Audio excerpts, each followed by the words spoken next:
Hello বন্ধুরা, আজকে আবার একটি নতুন রেসিপি নিয়ে চলে এসেছি। আজকে বানাবো সুজির পরোটা। তাহলে চলো শুরু করি। দেখো, এখানে কড়াইতে আমি একটু জল দিয়ে একটু নুন দিয়ে দিয়েছি সুজিটা একটু আমরা সেদ্ধ করে নেব। একটা ডোয়ের ফর্মে চলে আসবে, সেই সময় পর্যন্ত আমরা নেড়ে চেড়ে ডোটা রেডি করে নামিয়ে নেব। তাহলে দেখো রেডি, আমি নামিয়ে নিলাম। এবার এটাকে একটু ঠান্ডা করে নেব।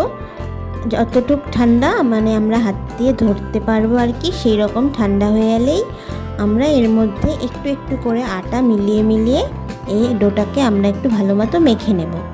তাহলে চলো বন্ধুরা, আমি মেখে নিচ্ছি, তোমরা দেখতে থাকো আর সাথে থাকো।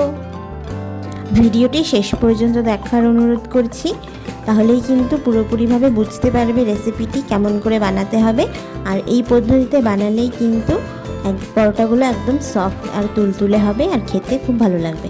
তাহলে দেখো মাখা হয়ে গেছে, আমি ওর থেকে লেচিগুলো কেটে নিয়ে পরোটাগুলো বেলে নিচ্ছি। তাহলে চলো বেলে নিই, তোমরা দেখতে থাকো আর এভাবে করেই তোমরা তৈরি করো।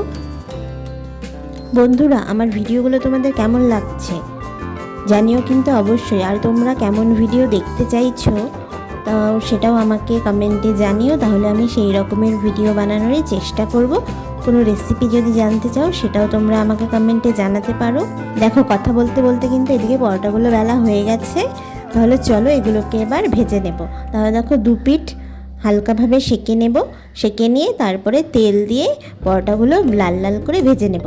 তাহলে চলো আমি ভেজে নিচ্ছি, তোমরা দেখতে থাকো আর সাথে থাকো। আর ভিডিওটি ভালো লাগলে অবশ্যই লাইক, কমেন্ট অ্যান্ড শেয়ার করে দিও। যারা ফেসবুক থেকে দেখছো আমার পেজটিকে ফলো করো, আর যারা ইউটিউব থেকে দেখছো আমার চ্যানেলটিকে সাবস্ক্রাইব করো।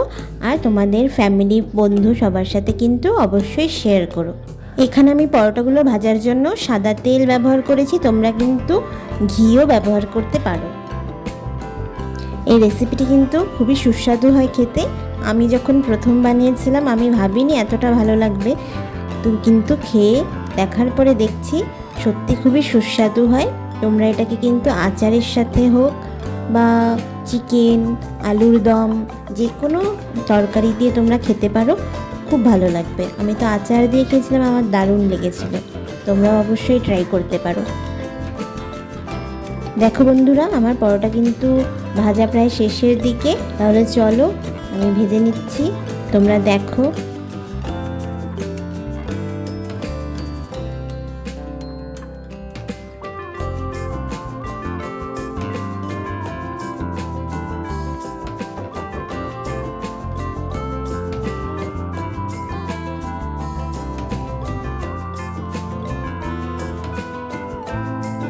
দেখো পরোটাগুলো ভাজার পরে কি সুন্দর কালার এসছে, তোমরা এভাবে বানিয়ে নেবে।